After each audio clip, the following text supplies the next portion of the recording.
Yo, what up? It's the Broad Street Bully, and right now you tuned into the Come Up, Volume 17. Holla at your boy. Beware if the rap grim reap kiss your cheek. The 1,000-bar Paul Bearer lay you 6 feet. I got beef with chief of police, cause bike cops and flat feet scared to walk the streets. I'm way deep in this piece like Therese.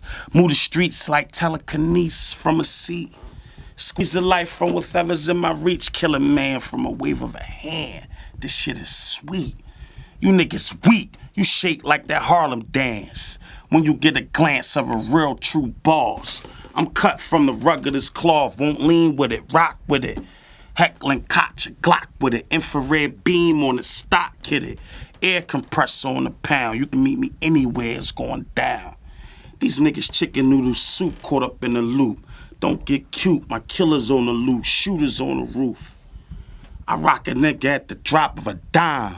So just imagine what I do for a quarter. Ain't no telling what I do for $1. Pop a nigga right in front of his mom. Son a nigga right in front of his daughter. And I ain't nothing like your father.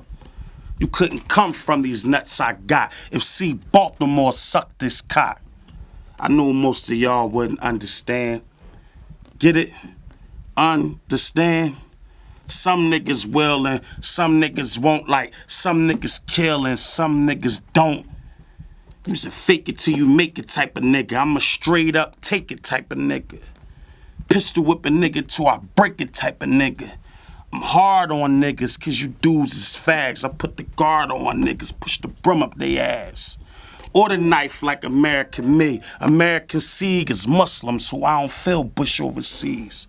I think with the wisdom of Malcolm, soul of a panther, so by any means is the anthem.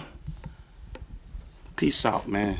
Volume 17, holla at your boy. All right, why did you name the new album The Solution?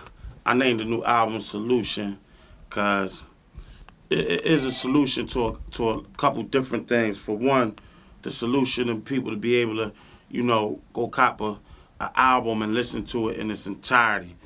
Right now, I think the game, the position that the game is in, the game fun right now, and a lot of people having fun, a lot of people partying, and to me, life is just more than just a party. So that's what I give people on my album. I give them real life. And, a lot of albums you cop right now, you get the hot single that get played on the radio all day or whatever, and when you buy the album just garbage. It just had that one song on there. So to me, that's one solution right there to the reason why I named it The Solution. Just to be able to listen to, some real music all the way through and get your money's worth. All right. So the last album you had to complete in a deadline because you had to do your bid. Yeah. This one you had a little bit more time. What was your mind state going into this album opposed to last album?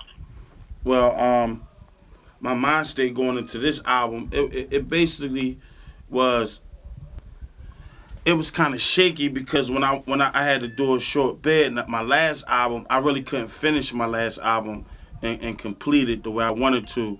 I just had enough songs, whereas though towards the end, they picked a lot of songs and put the album together, which I was only comfortable with about 7 tracks, that I know that I was going to use on the album. This album right here, I was able to take my time and complete my album. I didn't rush. I wasn't worrying about no deadlines or nothing because my situation wasn't complete far as what record label I was going to be on and the kind of deal that I wanted structured. So once I got that complete, it was just me going in the studio and just recording them songs. And this album was different, the process, because every track that I got, it was tailor-made. Like, I didn't just get, a CD with a bunch of beats on it from different producers. I went in with every producer that I worked with on this album and really sat there and constructed the music with them. So every song was like a marriage, man, and it helped my recording process better as far as me just being comfortable with the music that I recorded. So you feel like this album is more 100% you than the last album, even though the last album was, people loved it. So like, what's the difference between this album and last album besides, like, musically? What's the difference? Besides musically, the difference between this album And the last album, uh, I would say this album it is more. I would say it's different because maybe because I've been through so much. You know what I mean? I've been my life changed. You know what I mean? I had to go away for a minute, and I had a lot of things in my mind. And when I went away, I didn't believe it or not. I didn't write no music. Like a lot of people thought, you know what I mean, me being away for a year and a couple months that. You know what I mean? I had a lot of time on my hands just to write music, but that wasn't the case. I was aware I was incarcerated, and when I was incarcerated, I wasn't BEANIE SIGEL no more. You know what I mean? I was 576. You know what I mean? 13-066. I was a number. So I would just say things that I've been through and my mind state changed a lot. So the music changed and the content in my music changed because the world is different. Okay. So like the last album you said you wasn't really there to complete some of it. You was hands on with this album. Who did you pick to do collaborations with on this album? On this album I collaborated with R. Kelly, the first single that I did, All the Above. I collaborated with Styles P from D Block. I got Raheem Devine on the album on a couple tracks. I got Scarface on the album. Murder Mill on the album. Young Chris on the album. I got a song with Ghostface. I did a lot of tracks with a lot of different people because I don't really get into collaborations on my album. I try to make my album personal for me. So I don't really, use a lot of collaborations. But I wanted this album to be more broader so I can pass that 800 mark, you know what I mean, that 750 mark where I've been stuck at on my whole career, just going gold. And that's a good thing, you know what I mean, because right now they say gold the new platinum. And my last album went gold, and I ain't even promoted. I was in jail. I ain't had no promotion, no marketing plan, no nothing. And it still sold more records than people who was out here that was able to go on promo tours and do all them different type of things. So this album, you know what I mean, I feel as though this album probably be my best body of work to date. I compare this album right here to my first album, The Truth, when I was hungry, fresh off the block, you know what I mean? So you picked All of the Above with R. Kelly for your first single. Now, a lot of people might say R. Kelly and Jay-Z had a little conflict. Could you hook up with R. Kelly without him saying anything to you about what happened, what's going on between them two? I think right now, in a point of my career, I think I'm respected, you know what I mean, as an artist and as well as a person. So it was a respect level, you know what I mean? And Jay a businessman at the time too. So just me, you know what I mean, explaining to him first that I wanted, R to do this record, and I think it would have been big for my career. He was with it, you know what I mean? He respected my decision, and we got it done. Okay. So when a lot of people look at you too, they think state property because that's something that you founded. Yeah. We kind of know what's going on with the individuals, but what's going on with the business state property, like the clothing line? Well, right now I'm in the mix of once I make myself hot back again and back, you know what I mean, and on the music scene, the state property, the clothing line will push better, a little more forward. There was a lot of decisions that was made with the clothing line when I was away that I couldn't make myself hands on. So now that I'm here, I'm ironing them situations out with me and Dame, and state property gonna go on to be, you know what I mean, that core clothing line that is known for. All right, and I wanted to speak on that because K Slade did an interview with Larry Davis from the Can, and Larry Davis was saying something about he got fishy business with Dame, and Dame did something foul with you with state property, the clothing line. You want to speak on that? I mean, I don't know what Dame business is with Larry Davis. I know that they was in discussion with during the movie, and I talked to Larry Davis a few times myself, and he wanted me to play the role of his character in the movie. So what the business that him and Dame had, I don't know what it was. Like I said, there was a lot of decisions that was made in my absence as far as the clothing line. So I'm just in in a position where as though we trying to straighten that out. So the people could expect State Property, the clothing line, to be back up and running though. I mean, of course, I would love for it to be back up and running to its fullest, but right now, you know what I mean, it is what it is. Okay.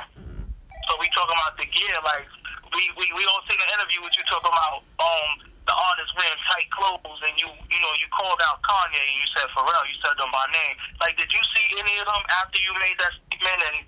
And what was that? If you seen any of them, what was that situation like? Did you like, you being who you are and them they being who they are? I mean that time. Speak on it? That time when I made the comment, I don't make no excuses. I said what I said. It is what it is. But afterwards, yeah, me and Kanye, he reached out to me.